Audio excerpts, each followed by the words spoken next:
سامعین محترم، اس دنیا میں اللہ رب العزت نے دو سلسلے پیدا فرمائے ہیں۔ ایک سلسلہ خیر کا ہے، بھلائی کا ہے، خیر خواہی کا ہے، اور دوسرا سلسلہ شر کا ہے، فساد کا ہے، فتنے کا ہے۔ یہ دو سلسلے ساری دنیا اسی سے مرکب ہے، اور عالم غیب سے یہ سلسلے چلے آ رہے ہیں۔ ہماری تخلیق اور پیدائش سے پہلے یہ دو سلسلے اللہ رب العزت نے پیدا فرمائے۔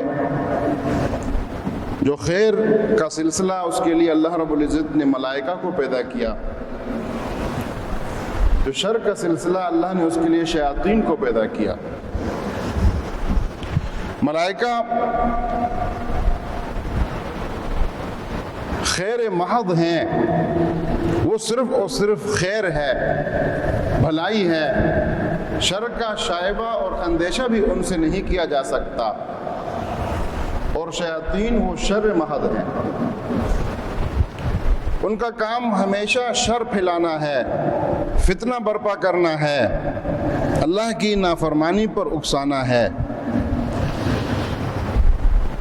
تو ملائکہ کے بارے میں فرمایا لا یعصون اللہ ما امرہم ویفعلون ما یؤمرون۔ جو انہیں اللہ رب العزت حکم دیتے ہیں، ملائکہ اس حکم کی نافرمانی نہیں کر سکتے۔ یہ ممکن ہی نہیں کہ جو حکم ملے اور ملائکہ فرشتے اس کی نافرمانی کریں۔ اور ان کے مقابلے میں شیطان کے لیے فرمایا ان الشیطان لربہ کفورا، کہ جو شیاطین ہیں یہ اپنے رب کے نافرمان ہیں، یہ ہمیشہ کفر اور شرک اور نافرمانی پر انسان کو ابھارتے ہیں، اور ان کا عمل خود بھی یہی ہے۔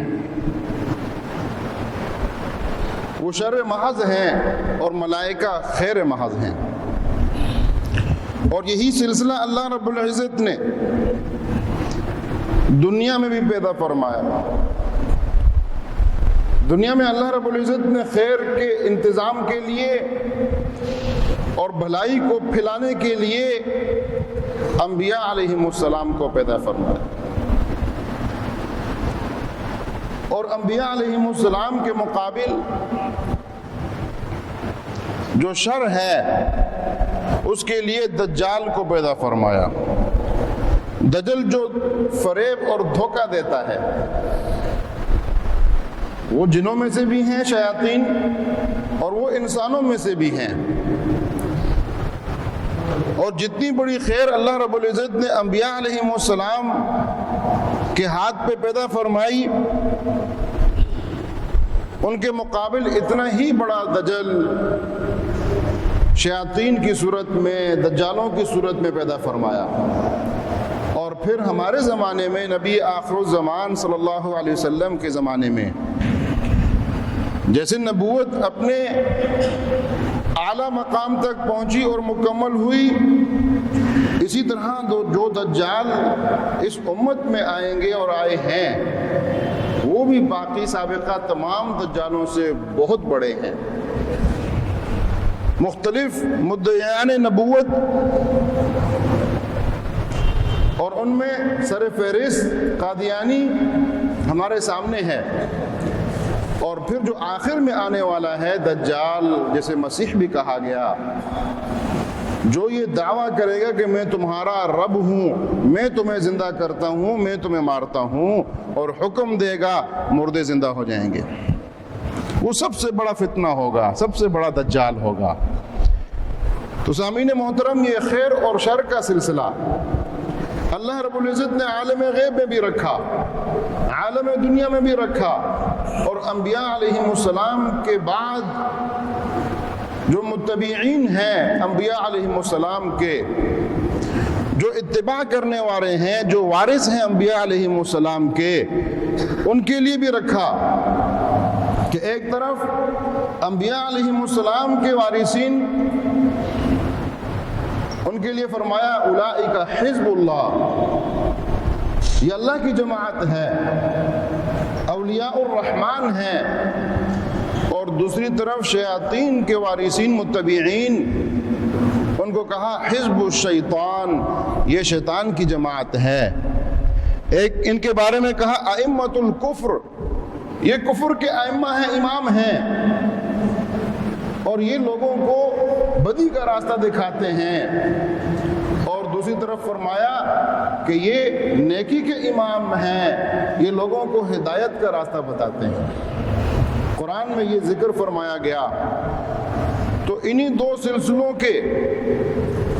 کو آگے بڑھانے والے انبیاء علیہم السلام کے بعد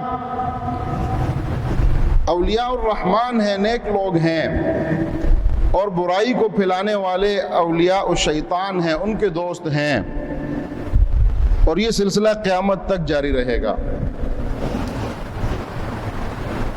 انبیاء علیہم السلام، ان کا کام مسلمانوں کو، انسانوں کو اللہ رب العزت کا پیغام پہنچانا اور ان کے مابین محبت پیدا کرنا، ان کے مابین ربط پیدا کرنا، ان کے مابین برائیوں کو دور کرنا، جھگڑوں کو دور کرنا، فتنوں کو ختم کرنا ہے۔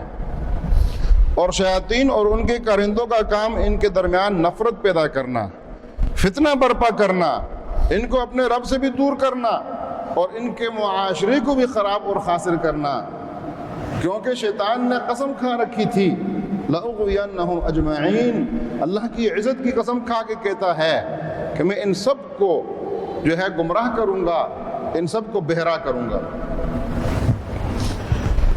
تو سامعین محترم، یہ سلسلہ آج کا نہیں ہے، یہ سلسلہ بہت پہلے کا ہے، اور جہاں انبیاء علیہ السلام جوڑنے کی بات کرتے ہیں، اولیاء جوڑنے کی بات کرتے ہیں، وہاں شیاطین اور ان کے کارندے توڑنے کی بات کرتے ہیں۔